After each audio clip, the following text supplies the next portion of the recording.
ગાંધીનગરના લવારપુરમાં ગજબનો મામલો સામે આવ્યો છે।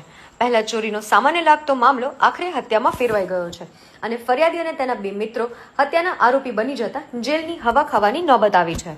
આ ગુનામાં પોલીસે ચોરનો પીછો કરનાર લવારપુરના 3 યુવકોને હત્યાના ગુનામાં ઝડપી લીધા છે। લવારપુર ચોકડી પાસે 4 ઓગસ્ટના રોજ ગેરેજ બહાર પડેલ એક્ટિવા ચોરી થાય છે।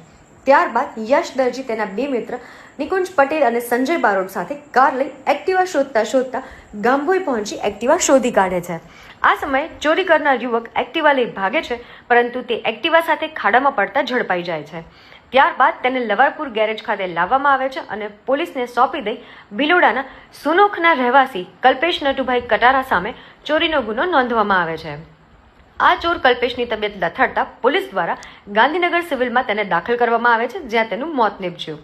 પેનલ તબીબ દ્વારા પીએમ બાદ તેનું મોત કોઈ હથિયારથી માર મારતા હોવાનો પ્રાથમિક રિપોર્ટ આવતા આ મામલે ડભોડા પોલીસે યશ દરજી, સંજય બારોટ અને નિકુંજ પટેલ સામે હત્યાનો ગુનો નોંધી તેમની ધરપકડ કરેલ। Bureau report VU network powered by સે solar, solar energy easy for you.